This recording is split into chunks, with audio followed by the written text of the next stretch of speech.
Paulo, apóstolo de Jesus Cristo, pela vontade de Deus, e o irmão Timóteo, aos santos irmãos fiéis em Cristo que estão em Colossos, graça a vós e paz da parte de Deus nosso Pai e da do Senhor Jesus Cristo. Graças damos a Deus, Pai de nosso Senhor Jesus Cristo, orando sempre por vós, porquanto ouvimos da vossa fé em Cristo Jesus e do amor que tendes para com todos os santos, por causa da esperança que vos está reservada nos céus, da qual já antes ouvistes pela palavra da verdade do Evangelho, que já chegou a vós, como também está em todo o mundo, e já vai frutificando, como também entre vós, desde o dia em que ouvistes e conheceste a graça de Deus em verdade, como aprendeste de Epáfras, nosso amado conservo, que para vós é um fiel ministro de Cristo, o qual nos declarou também o vosso amor no Espírito. Por esta razão, nós também, desde o dia em que o ouvimos, não cessamos de orar por vós e de pedir que estejais cheios do conhecimento da sua vontade, em toda a sabedoria e inteligência espiritual, para que possais andar dignamente diante do Senhor, agradando-lhe em tudo, frutificando em toda boa obra e crescendo no conhecimento de Deus, corroborados em toda a fortaleza, segundo a força da sua glória, em toda a paciência e longanimidade, com gozo, dando graças ao Pai que nos fez idôneos para participar da herança dos santos na luz. Ele nos tirou da potestade das trevas e nos transportou para o reino do Filho do seu amor, em quem temos a redenção pelo seu sangue, a saber, a remissão dos pecados, o qual é a imagem do Deus invisível, o primogênito de toda a criação. Porque nele foram criadas todas as coisas, que há nos céus e na terra, visíveis e invisíveis, sejam tronos, sejam dominações, sejam principados, sejam potestades, tudo foi criado por ele e para ele. E ele é antes de todas as coisas, e todas as coisas subsistem por ele. E ele é a cabeça do corpo da igreja, é o princípio e o primogênito dentre os mortos, para que em tudo tenha a preeminência. Porque foi do agrado do Pai que toda a plenitude nele habitasse. E que, havendo por ele feito a paz pelo sangue da sua cruz, por meio dele reconciliasse consigo mesmo todas as coisas, tanto as que estão na terra como as que estão nos céus. A vós também, que noutro tempo eres estranhos e inimigos no entendimento, pelas vossas obras más, agora, contudo, vos reconciliou, no corpo da sua carne, pela morte, para perante ele vos apresentar santos e irrepreensíveis e inculpáveis. Se na verdade permanecerdes fundados e firmes na fé, e não vos moverdes da esperança do Evangelho que tendes ouvido, o qual foi pregado a toda a criatura que há debaixo do céu, e do qual eu, Paulo, estou feito ministro. Amém? Podem tomar assento.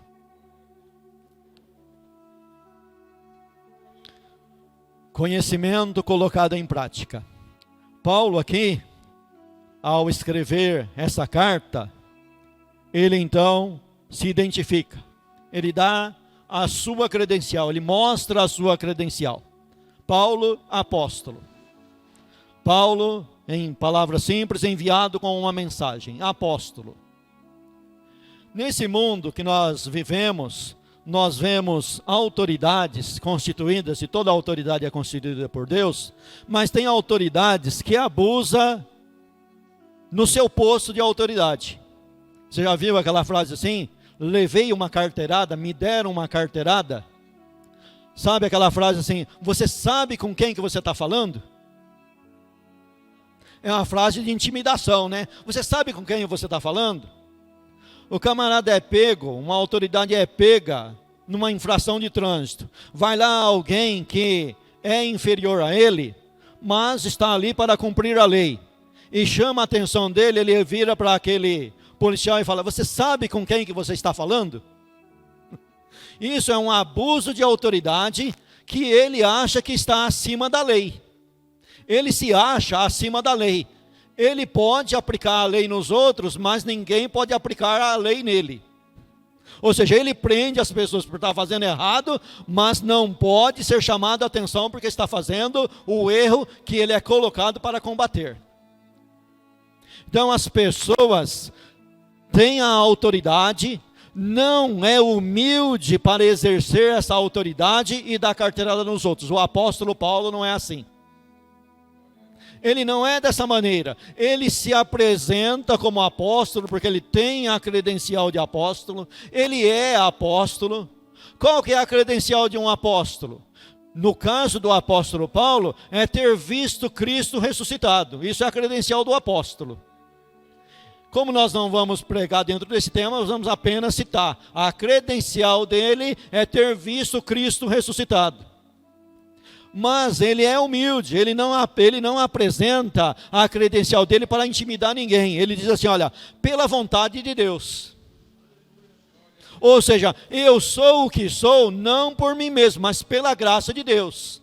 Eu faço o que faço, não por mim mesmo, mas pela graça de Deus que habita em mim. Então eu sou apóstolo, não pela minha condição, não pela minha capacidade, mas pela vontade de Deus. E assim ele vai prosseguir e ele anda e caminha nessa humildade. Mas ele não para aí, ele não é humilde somente nisso. Ele é humilde a ponto de pegar alguém menor do que ele na hierarquia da igreja e colocar como coautor junto com ele na carta. Timóteo não tem a credencial, Timóteo não viu Cristo ressuscitado. E Paulo diz assim, olha, Paulo, apóstolo, e o irmão Timóteo. Ou seja, Deus me colocou num cargo, mas eu preciso de você. Você é meu irmão, eu preciso de você e você precisa de mim. Eu preciso de Timóteo, Timóteo precisa de mim, e nós precisamos da igreja. Somos todos um corpo e Cristo está acima de todos nós. E aí, ao fazer essa introdução, ele continua na sua introdução e fala, ele dá um endereço para quem que ele está mandando a carta. Ele está mandando a carta aos santos e irmãos. Há muitos anos atrás, o pastor Pedrosa fez um comentário dizendo assim, olha, Paulo não está enviando a carta para o macumbeiro, para o centro de macumba, ou para o presidente. Paulo está enviando a carta para os santos que estão numa determinada região. Então o que está escrito aqui não é para todo mundo, é para os santos que estão num determinado lugar. É para a igreja, é para você, aos santos e fiéis. Santos no sentido de santificação posicional, e na santificação posicional, esse alguém está fazendo por onde ser digno dessa santificação posicional, então está na escola dos chamados fiéis. Ele é santo por posição e é fiel por prática. Porque ele é santo, porque Deus o chamou assim, Deus o colocou assim, e agora ele está colocando em prática e está caminhando no caminho da fidelidade, é o caminho do discipulado. Que estão em Colossos. Graça a vós e paz, olha, a saudação aqui, nessa saudação, nós brigamos tanto por causa de saudação, né? A saudação deve ser bom dia, a saudação deve ser paz do Senhor. Aqui Paulo, ele fez um arranjo na saudação. Ele pegou a saudação judaica, que é paz, com a saudação grega, que é graça. Paz e graça. Paz para o judeu e graça para o gentio. Agora judeu e gentio estão todos na mesma igreja, os dois são participantes de duas grandes bênçãos, paz e graça. Feito então essa introdução da saudação, que essa saudação vem da parte do nosso Pai e da parte de Cristo, da parte do Pai e da parte de Cristo, nós vamos então para o primeiro ponto. O primeiro ponto que eu quero destacar aqui, no versículo 3, a seguir até o versículo de número 8, eu quero dar o subtítulo de ações e graças. Então Paulo faz uma introdução, uma saudação, se apresenta e agora ele traz aqui uma ação de graças. Ele começa assim, graças damos a Deus Pai. Agora, por que ele está agradecendo a Deus? Se agradece a Deus quando se recebe uma grande bênção. Recebeu uma bênção, agradecemos a Deus. Levantamos durante o dia, agradecemos a Deus por mais um dia. Agradecemos a Deus por um benefício. Se tem uma ação de graças por causa de um benefício. E aqui, o motivo das ações de graça que Paulo está dando é um motivo sublime. É um motivo muito sublime. Vamos analisar então o motivo aqui da ação de graças dele. Ele diz, olha, nós damos sempre graças ao Pai de nosso Senhor Jesus Cristo, orando sempre por vós. Porquanto ouvimos da vossa fé em Cristo Jesus e do amor que tende para com todos os santos. Eu disse que existe um motivo sublime para Paulo estar agradecendo. Sabe por que Paulo está agradecendo? Aonde Paulo estava andando, porque presta atenção, dentro do texto, dentro do contexto da carta aos Colossenses, Paulo não fundou essa igreja, Paulo não conhece essa igreja, e essa igreja não conhece Paulo de presença. Mas, aonde Paulo andava, escutava notícias a respeito dos colossenses. Paulo nunca esteve lá, não tinha estado lá. O primeiro contato de Paulo com essa igreja é através dessa carta, mas ele traz aqui uma ação de graças, porque aonde ele andava, ouvia falar uma boa notícia. E você sabe que boa notícia demora para chegar. Notícia ruim não, notícia ruim voa rápido, mas notícia boa demora para chegar. E tem mais uma coisa, hein? Às vezes nós exortamos a você falar de coisa boa, mas notícia boa a respeito de alguém semelhante a você, tem que tomar muito cuidado para levar. Há alguns tempos atrás, lá no serviço, o chefe chegou para mim e perguntou, o que você acha desse camarada que começou a trabalhar agora? Eu respondi para o chefe, olha, vamos esperar um pouco. E graças a Deus que eu falei para ele esperar um pouco, porque a decepção foi grande. Então, para uma notícia boa invadir outro país, tem que ser uma notícia muito boa, vista durante muito tempo. Aí você leva a notícia com segurança. Pode confiar naquele camarada, que eu dou a minha cara a bater por aquele camarada, porque eu olhei e vi que o negócio é verdade. O sábio Salomão escreveu uma coisa dizendo assim, olha, aquele que cedo madruga, falando bem do seu próximo, afronta toma para si. Engraçado, né? Sim, você tem que tomar muito cuidado, mas aqui no caso dos colossenses, eles tinham sim uma vida de integridade, uma vida de caráter. Eles ouviram o evangelho, abraçaram o evangelho, e esse evangelho não ficou apenas de conhecimento intelectual. Esse evangelho entrou neles e passou a ser um conhecimento colocado em prática. De tal maneira que eles praticaram, e quem estava ao derredor olhando, porque assim, né? Você tem um monte de gente olhando você, esperando você dar o primeiro tropeço, para dizer assim, olha, não falei que esse daí não ficava um ano crente, não falei que esse daí não ficava um mês crente, não falei que esse camarada aí não tem gente para ele apenas estava pegando a Bíblia para se esconder atrás dela. Não é o caso dos colossenses, ficaram olhando para eles, mas eles tinham uma fé verdadeira, uma fé viva, uma fé que colocava em prática, uma fé colocada em prática. Há um grupo de teólogos que chamam esse tipo de fé salvífica. É uma fé que produz obras. Não é uma fé igual a fé dos demônios, que crê em Deus, que estremece, mas não obedece. A fé verdadeira entra dentro de nós, entra dentro de você, e você então começa a colocar essa fé verdadeira em prática. Essa fé que é invisível se torna material através das obras que você pratica, por causa dessa fé que foi implantada no teu coração. Então existia na igreja de Colossos um povo que existia neles uma fé verdadeira, e essa fé então produzia obras. Então era aquilo que Tiago fala: olha, mostra a tua fé, eu te mostrarei a minha fé pelas obras. Quem realmente acredita, pega o evangelho, coloca em prática, e não precisa ficar falando para ninguém. Quem está olhando, vê e percebe que realmente ali existe um povo diferente. A notícia vai longe. Depois de um bom tempo, você praticando a verdade, a notícia vai.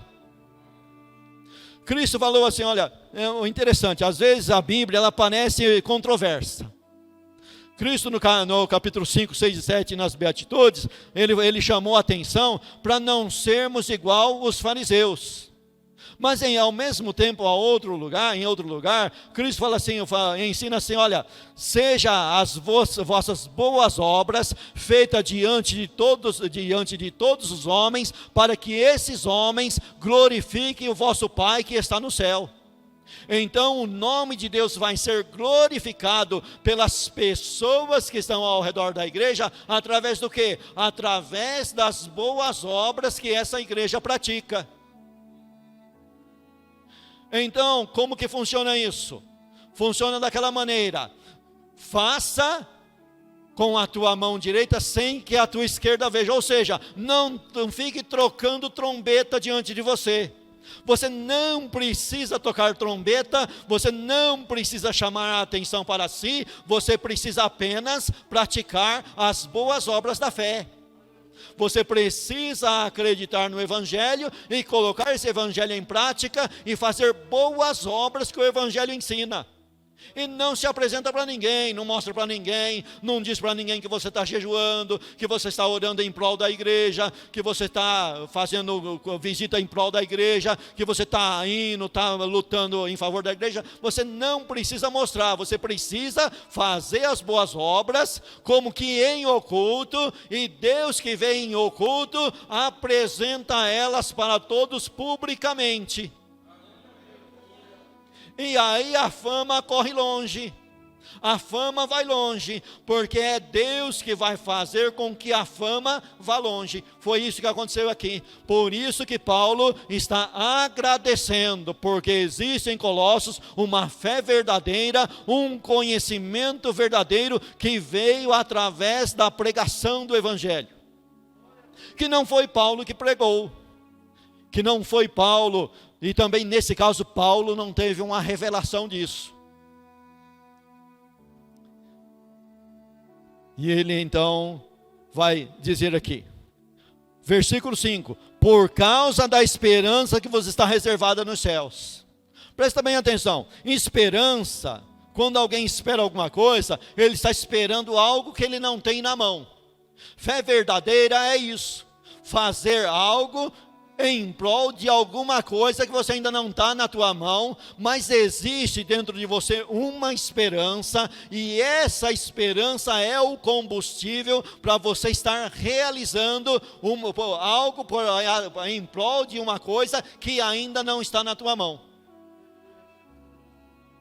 Então, através dessa esperança, qual que é essa esperança? Essa esperança é de morar com Cristo na glória, é de ser glorificado com Cristo, é de receber de Cristo aquela palavra lá no dia final: vinde benditos de meu Pai, entrai no reino preparado para vós, desde antes da fundação do mundo.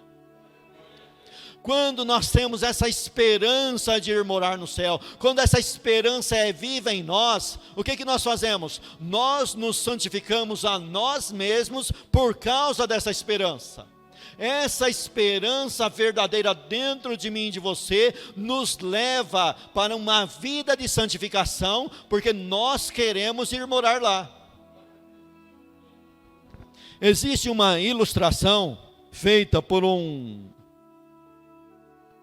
pregador antigo da China comunista, que morreu em prisão comunista, e ele contou uma ilustração verdadeira que aconteceu entre os alunos da onde ele estudava quando jovem. E ele diz lá na sua ilustração, um acontecimento real, que tinha na sala um aluno desleixado, camarada desleixado, andava de qualquer jeito, camarada era bem atrapalhado, parecia um hippie, se vestia de qualquer maneira. Depois de um bom tempo, já formados, ele encontrou esse camarada na rua, mas totalmente alinhado. Se fosse hoje nas igrejas que nós conhecemos, colocava ele direto no púlpito, porque o camarada estava bem alinhado. Sabe? Se você chegar numa igreja de manga de camisa, né, o máximo que faz é te apresentar. Mas se você chegar bem alinhado, os camaradas já te colocam no púlpito. Infelizmente é assim, né? E ele encontrou esse camarada na rua, todo bem alinhado. Aí ele ficou super curioso, mas por que você está bem arrumado assim? Aí ele deu a explicação por que ele estava bem arrumado. Sabe por que eu estou bem arrumado? É porque eu recebi uma bolsa para estudar lá nos Estados Unidos. E eu vou para lá estudar, rapaz, me deram essa bolsa. E eu quero chegar lá da mesma maneira que eles andam. Porque eu não quero passar vergonha, não quero fazer vergonha, não quero passar vergonha. Eu quero chegar lá causando impressão, porque eu já estou aprendendo desde aqui como que se veste naquele país lá. Porque ele ia para outro país. Irmão e irmã, você vai para outro país, não é? Você é forasteiro aqui. Você está preocupado em saber como que é no céu? Como que tem que viver no céu? Quando você tem essa esperança, você começa a se arrumar. Não estou falando no sentido de uso e costume, mas no sentido espiritual. Você começa a querer aprender como que vai ser lá no céu, como que anda lá no céu, como que eu vou caminhar lá no céu, como que eu vou ser lá no céu. Então, pensando dessa maneira, você então tem uma esperança dentro de você, e você então começa a aprender e colocar em prática aquilo que o Evangelho ensina, porque o Evangelho ensina a igreja a ir para o céu, a morar no céu. O Evangelho te deu uma bolsa de estudo para você aprender, para chegar lá no céu e não fazer vergonha. Não fazer vergonha para ninguém, nem para você e nem para os moradores do céu. E aí então, depois de as ações de graça, ele vai falar assim, ele vai revelar como que ele ficou sabendo de tudo isso. Ele ficou sabendo de tudo isso através do comentário em volta, mas agora ele teve realmente certeza absoluta através de um relatório. Alguém foi lá levar para ele um relatório. Esse alguém se chamava Epáfras. Epáfras procurou Paulo e colocou Paulo à parte do que estava acontecendo em Colossos. Quem que era Epáfras? Epáfras era o camarada, era o vaso, era a pessoa que foi usada por Deus para fundar a igreja de Colossos. Simplesmente ele era o pastor de Colossos. E ele foi lá. Quando ele chegou lá com a notícia, Paulo falou para ele: olha, você está confirmando, me dando a confirmação daquilo que eu já tenho ouvido. Que notícia boa, né? Que coisa boa. Os camaradas agiram de maneira correta. Alguém sai do meio deles e vai lá confirmar a notícia que já estava sendo realizada e sendo feito lá entre eles. Por isso ele diz no versículo 7: como aprendeste de Epáfras, nosso amado conservo, que para vós é um fiel ministro de Cristo, o qual nos declarou também o vosso amor no Espírito. Olha só, no versículo 8, Epáfras me declarou e também falou do vosso amor no Espírito. Tudo isso é possível por causa do amor promovido pelo Espírito Santo no nosso meio. Se encha do Espírito, tenha comunhão com o Espírito, aprenda com o Espírito. O Espírito Santo é que produz esses frutos dentro de nós.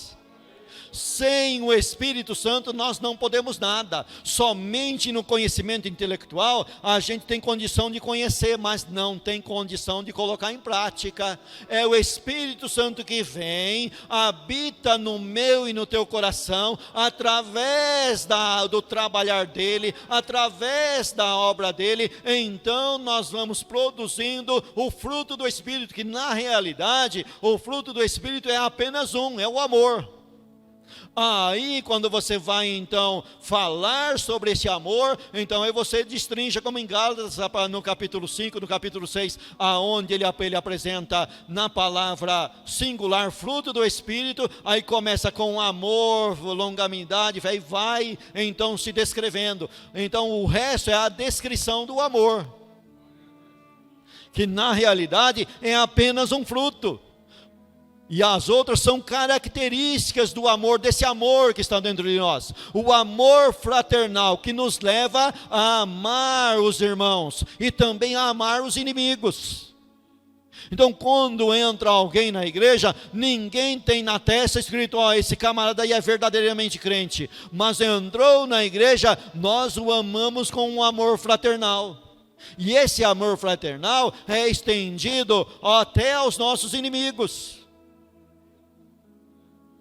É esse amor que tem que ser cultivado no nosso meio, e isso é feito através do Espírito Santo.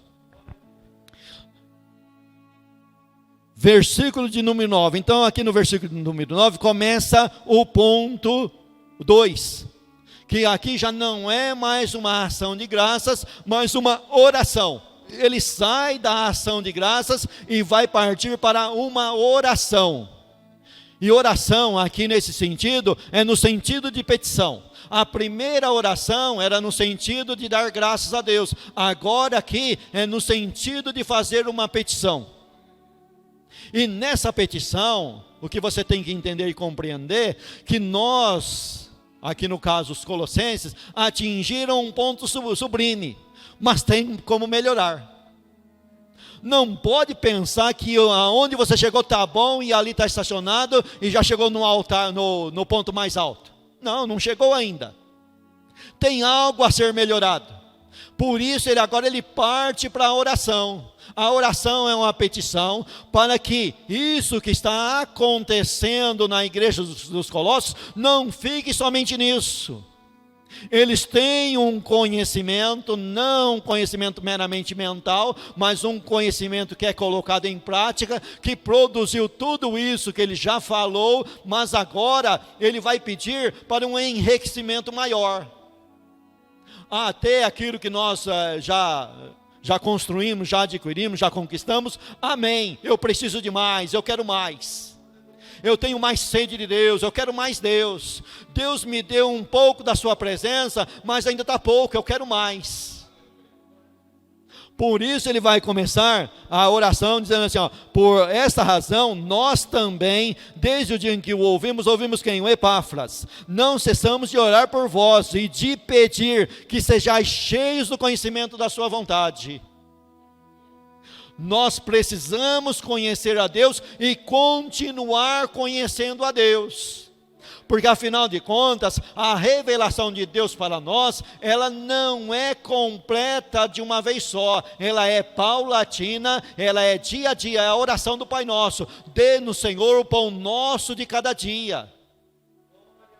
Esse conhecimento, ele não atinge aqui a sua maioridade nessa terra e vai atingir um grau maior no céu, mas é um conhecimento limitado. Mas sendo limitado, ele está limitado ao crescimento de cada um. Cada um tem o conhecimento dentro daquilo que ele pode adquirir e que ele pode buscar. Nós temos que então que nos envolver com esse conhecimento, praticar esse conhecimento e estar orando e pedindo para que Deus nos revele mais. Deus não fala de uma vez por todas, Ele te chama, te coloca na igreja e te fala alguma coisa, mas Ele vai te revelando conforme o tempo vai passando e conforme você vai buscando, conforme você vai orando, conforme você vai se interessando. Por isso que Paulo sabe disso daqui, então ele parte para a petição, para que esse conhecimento da vontade em toda sabedoria e inteligência espiritual. Tem que tomar muito cuidado nisso daqui, porque às vezes o conhecimento intelectual, ele traz o que às vezes alguns chamam de efeito colateral. Efeito colateral é quando um remédio vai lá, o remédio é para o bem. Mas o remédio fez um efeito colateral e tem que ir lá e cancelar aquele remédio e arrumar outro, porque deu um efeito colateral. E muitas das vezes o conhecimento traz um efeito colateral chamado soberba. O cara se ensoberbece porque está conhecendo. Agora é o seguinte, ele é mais do que todo mundo. Sabe que a santificação, muitas das vezes, dá um efeito colateral. Quer ver um efeito colateral no Velho Testamento? Existia lá um grupo lá no livro de Jeremias, que começou a santificação através de oração e jejum. Aí depois que eles oraram e jejuaram bastante, eles chegaram num outro grupo e falou assim, olha, não se encoste em mim porque eu sou mais santo que você. Efeito colateral, ele se santificou e se achou mais do que o irmão que estava no mesmo templo buscando o mesmo Deus. A gente não vive entre as denominações uma briga infernal, uma guerra infernal de conhecimento que não leva a glória de Deus realmente, porque é um conhecimento intelectual que traz soberba ao seu possuidor. E aí entram os outros ignorantes e pega e fala contra o conhecimento. Mas nós não podemos falar contra o conhecimento. A gente não pode jogar o remédio fora e nem matar o médico. A gente tem que pegar lá e falar, ô doente, você que não está entendendo a palavra do médico e o remédio do médico, você tem que entender o médico e entender o remédio, porque o remédio é bom e o médico é melhor ainda. Busque Deus Pai, Deus Filho, Deus Espírito Santo, que você vai pegar o conhecimento, colocar ele no lugar certo e mandar a soberba embora, porque quando entra o amor do Espírito Santo dentro de nós, junto com o conhecimento, aí sim o conhecimento vai na direção certa, no lugar certo, e nós fazemos como Paulo. Não sou eu que faço, é a graça de Deus que faz. Não sou eu que sou o apóstolo, é a vontade de Deus que me colocou o apóstolo. E ele então vai continuar a oração, para que vocês possam andar dignamente diante do Senhor, agradando-lhe em tudo. Eu já agradei a Deus em tudo? Então não, ainda não. Então eu tenho que continuar buscando. Eu tenho que melhorar. Eu posso melhorar, eu devo melhorar e eu tenho que melhorar. É uma obrigação da igreja melhorar. Aonde chegamos ainda não está bom. Só vamos parar de buscar quando chegar no céu, porque lá já vai ser a perfeição total. Mas enquanto estivermos na terra, estamos em constante busca. Paulo não parava de orar e nós não podemos parar de buscar também. Devemos continuar buscando.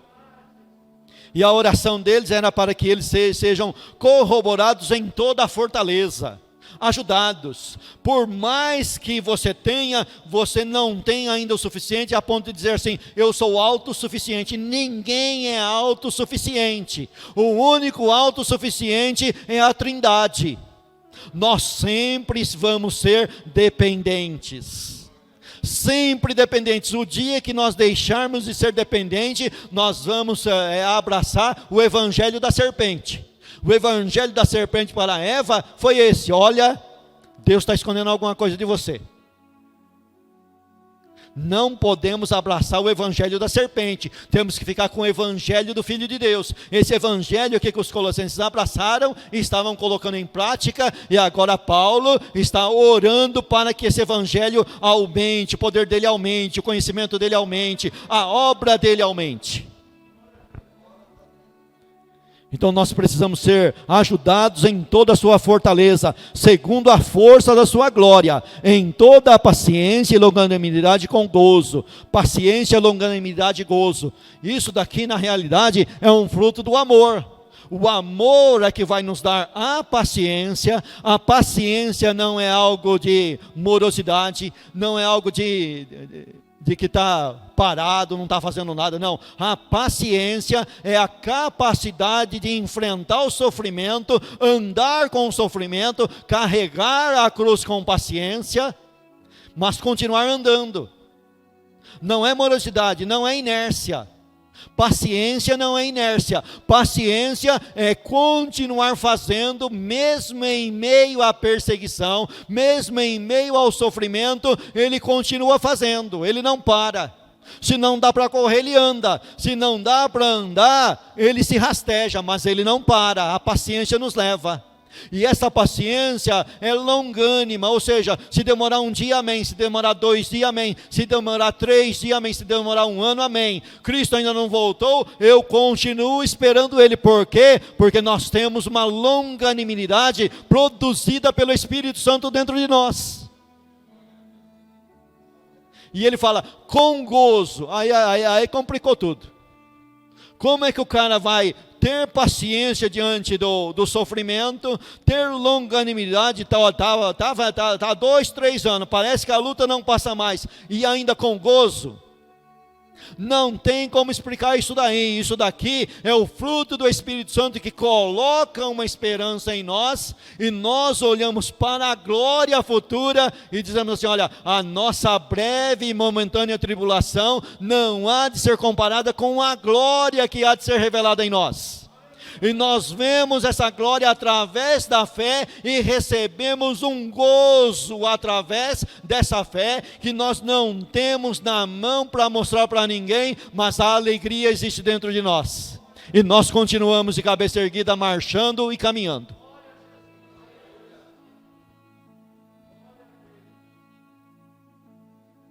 Aí nós vamos então para o ponto 3. Misericórdia, já está quase na hora de parar. Ele nos tirou da potestade das trevas e nos transportou para o reino do Filho do seu amor. Na linguagem atual, quando fala em transporte, na linguagem atual falamos de logística. Logística é aquilo que as empresas têm para levar a sua mercadoria de um determinado lugar para outro. Tanto vem a matéria-prima como vai. E dentro de toda logística existe um custo. Toda empresa vê o custo da logística e coloca no produto final, porque senão ela fale. Logística existe um custo. Quando ele está introduzindo isso aqui, ele está introduzindo uma ideia que está no Velho Testamento. Uma ideia de logística. Aonde? No cativeiro da Babilônia. O cativeiro da Babilônia, para trazer o povo de Israel de volta para Jerusalém, existia ali uma logística. E dentro dessa logística existia um custo. E esse custo, quem ia pagar, não ia ser o povo de Israel. Não é o povo de Israel que vai pagar a logística de voltar para a terra de Israel. Pensa como é difícil de mudar de um país para o outro. Pensa quando a igreja tem que trazer um pastor de longe para a sua igreja local. Dá um custo danado. Agora pensa uma nação inteira sendo tirada da Babilônia e levada de volta para Jerusalém. O custo alto que tem isso daí, o custo alto. Mas foi dito para eles que eles não iam pagar um centavo. Isso daí é graça, viu? Mudar de um país para o outro sem pagar um centavo, dentro da ideia espiritual das Escrituras, isso daí se chama graça. Mas só que lá, Deus levantou um rei chamado Ciro, e falou para Ciro fazer tudo isso daí, mas Ciro não ia ficar sem o pagamento. Ciro ia ter um pagamento, e esse pagamento não tem nada a ver com salvação, porque salvação é gratuita, e não por alguém estar fazendo um benefício para Deus. Mas como que Deus ia pagar para Ciro? Deus ia dar para Ciro todas as nações em volta, aí ele ia ter as riquezas das nações, e aquilo que ele estava fazendo para o povo de Israel era um cafezinho pequeno. Então, Deus não deve nada para ninguém, nem para o ímpio. Quando o ímpio faz um bem para a igreja, ele não fica sem a recompensa, ele tem a recompensa, e essa recompensa não tem nada a ver com salvação. Ele recebeu tesouros escondidos das outras nações, que estava lá empilhado, e Deus mostrou para ele, ó, vai lá com o seu exército e pega, é tudo seu, pelo benefício que você fez para o povo de Israel. Então o povo de Israel não pagou um centavo. Agora Paulo pega aí essa ideia aqui e introduz na sua carta. E ele então vai dizer no versículo 14, em quem temos a redenção. O que é redenção? Redenção é uma palavra tomada da linguagem comercial do mundo grego da época, e também do Velho Testamento, aonde ia lá e comprava-se então uma pessoa no mercado de escravo. Mediante um pagamento, aquele escravo saía da jurisdição de uma pessoa e passava para outra jurisdição. E isso daí tem um preço, tinha um preço, aqui também tem um preço. E qual que é esse preço aqui? O preço no versículo 14 é, a saber, em quem temos a redenção pelo seu sangue. Qual que é o preço da redenção? O sangue de Cristo. O sangue de Jesus. Você foi tirado da Babilônia, colocado na Jerusalém celestial, e nessa logística teve um preço, o preço do sangue do Cordeiro. Mas agora o texto aqui fala de conhecimento, ó, não vai pegar e atropelar o texto e falar que esse preço foi pago para o diabo, pelo amor de Deus. O preço não é pago para o diabo, o preço é pago para Deus.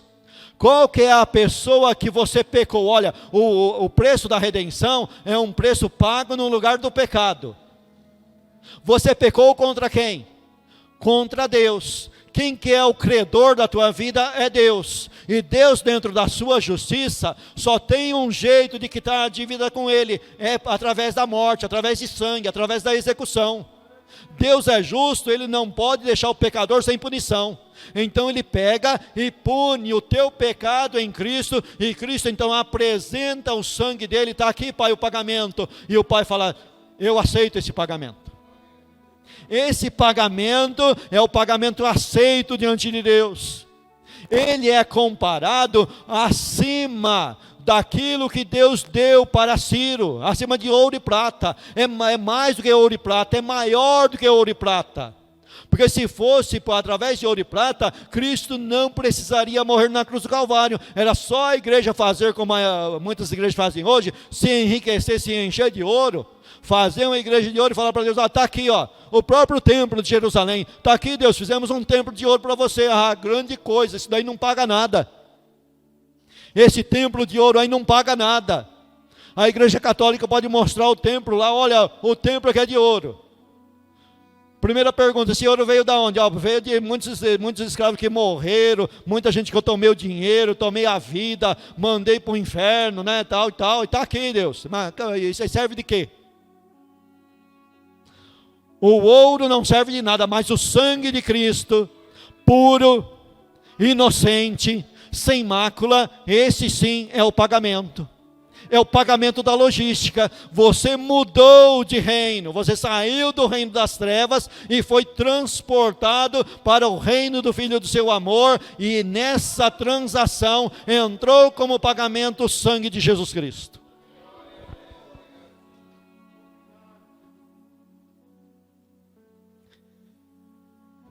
E aí ele vai dizer então, o qual é a imagem do Deus invisível, o primogênito de toda a criação. Agora ele vai entrar aqui num assunto bastante complicado, que é o assunto divindade do Senhor Jesus Cristo. Em outras palavras, Jesus Cristo é Deus. Jesus Cristo que morreu na cruz do Calvário, é o homem perfeito, é o Deus perfeito, é a encarnação do Filho de Deus, é o Deus perfeito em divindade e perfeito em humanidade. E ele vai dizer assim, olha, o qual é a imagem do Deus invisível, o primogênito de toda a criação. Se você parar nesse versículo 15 aqui, você vai arrumar uma heresia, rapaz. Mas você vai arrumar uma heresia que não tem tamanho. Você vai falar e defender que Jesus Cristo é criatura. E sendo criatura, ele é apenas um bom mestre, ele é apenas um bom homem. Mas você tem que entender primeiro o que é a primogenitura. Primogenitura, tomado lá do Velho Testamento, é o filho mais velho que tem um direito na herança, um direito numa herança maior, e além de ter uma herança maior, ele tem o direito de governo.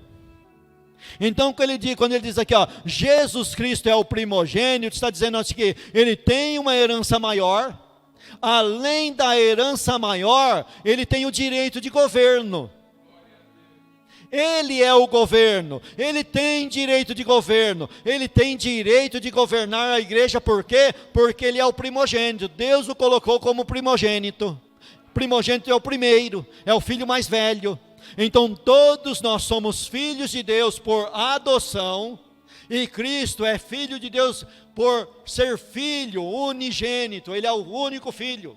E todos nós somos colocados nele e adotados através dele.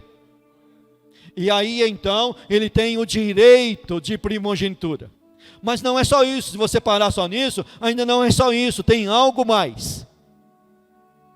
Aí ele vai dizer aqui, versículo 15: o qual é a imagem do Deus invisível, o primogênito de toda a criação, porque nele foram criadas todas as coisas, que há nos céus e na terra, visíveis e invisíveis. Ou seja, o versículo 16 vai dizer assim, que ele é criador. Os camaradas, Pedro tem razão.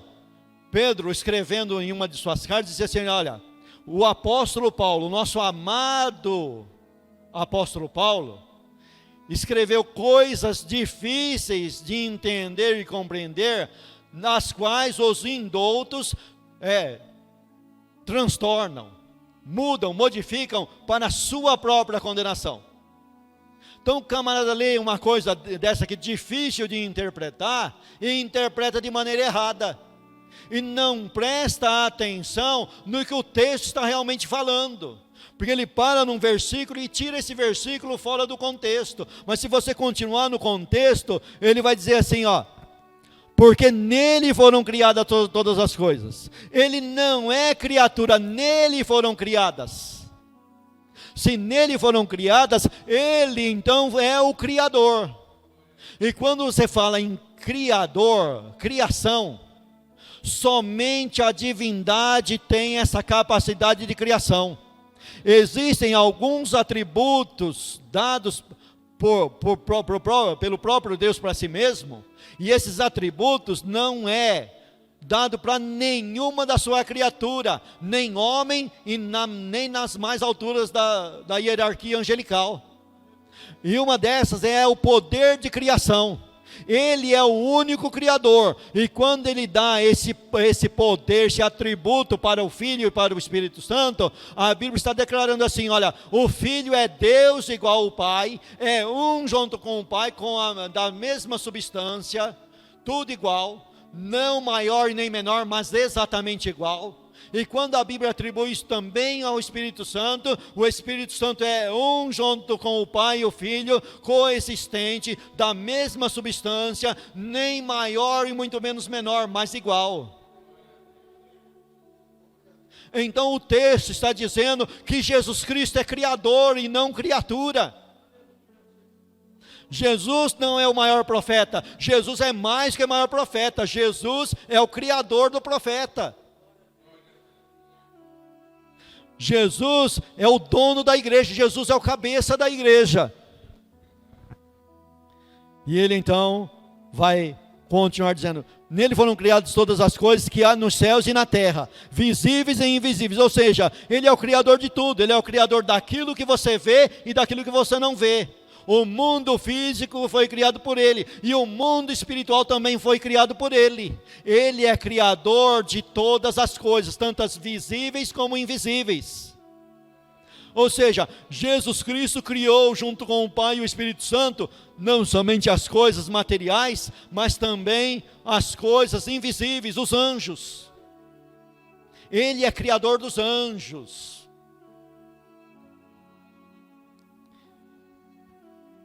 E ele vai continuar dizendo aqui então: visíveis e invisíveis, sejam tronos, sejam dominações, sejam principados, sejam potestades, tudo foi criado por ele e para ele. Quer coisa mais clara que está dizendo aqui ele está falando agora, interpretando o que ele vinha dizendo. Ele dá a interpretação final do que ele vinha dizendo. Foi criado por ele e para ele. Ele criou para quê? Para um fim único, que é a glória dele. Ele cria a igreja é criada por ele e para ele. A igreja então deve glorificar a ele. Os anjos então criados por ele, é criado por ele e para ele. Os anjos então adoram a ele. Tudo é criado para a glória de Deus, para o louvor de Deus. O ponto final, o desembocar final de toda a criação é para isso, é para a glória de Deus. Se o meu viver, se o teu viver não segue essa linha de pensamento, está errada. A igreja vive e existe e deve viver e existir para a glória de Deus. O fim final é a glória de Deus.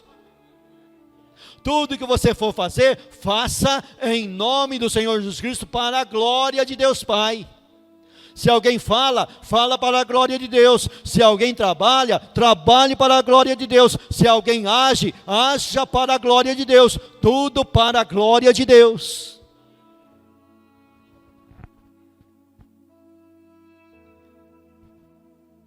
E ele é antes de todas as coisas, e todas as coisas subsistem por ele. Aqui então no versículo 17, ele vai falar da eternidade. Não é uma mensagem nova, é uma mensagem que está lá no primeiro capítulo de João. No princípio era o verbo, e o verbo estava com Deus, e o verbo era Deus. Tudo foi feito por ele, e nada do que se fez não viria a existir se não fosse através dele. Ele é criador. Então agora ele é a imagem visível de Deus, porque foi do agrado do Pai que nele habitasse toda a divindade.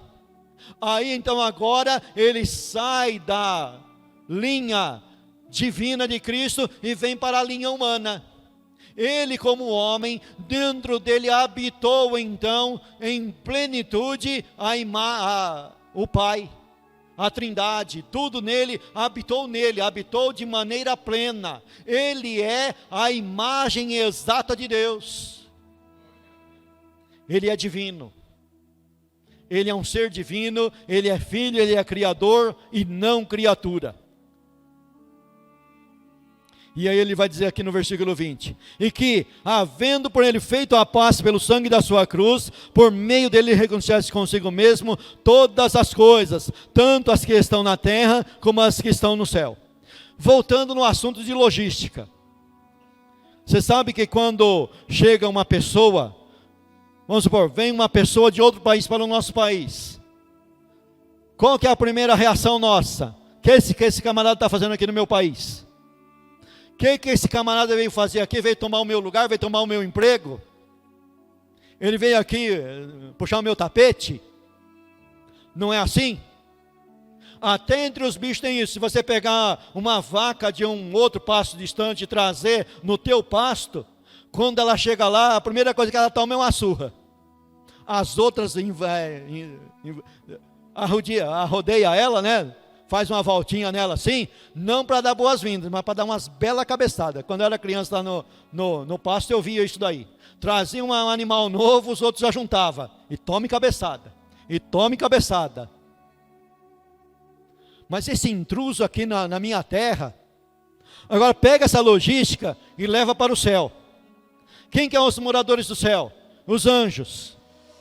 Mas rapaz, veio esse camarada morar aqui junto comigo. Como é que pode? O que está escrito aqui? Que nós fomos reconciliados com o céu. Qual que é o primeiro morador do céu? O mais importante? Deus. Nós já estamos reconciliados com Deus, porque se não tivesse essa reconciliação, a gente ia chegar lá, mas espera aí, quem é que te colocou aqui, rapaz? Quem é que te trouxe para cá?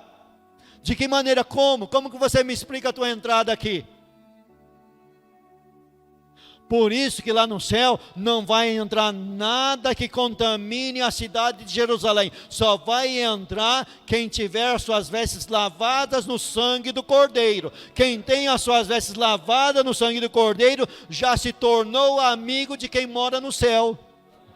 O seu passaporte para entrar no céu é o sangue de Cristo, estando estampado nas tuas vestes. As tuas vestes espirituais foram lavadas pelo sangue do Cordeiro, e agora então você tem o direito, você pode entrar no céu, e lá ninguém vai dizer: o que você está fazendo aqui, rapaz? Por que você entrou aqui? Não, já tem o passaporte, está marcado, tem a marca na testa, tem a marca no corpo, tem a marca nas vestes. O sangue de Cordeiro, a cruz de Cristo já te marcou, você está marcado. Você está reconciliado com o céu. Os anjos não vão fazer igual os animais, te rodear e te dar uma cabeçada, não. Os anjos olham para essa obra de Cristo, e sabe o que eles fazem? Eles cantam de alegria. Nós vamos ter moradores junto com a gente, nós vamos ter pessoas novas morando junto com a gente. O louvor aqui no céu vai aumentar.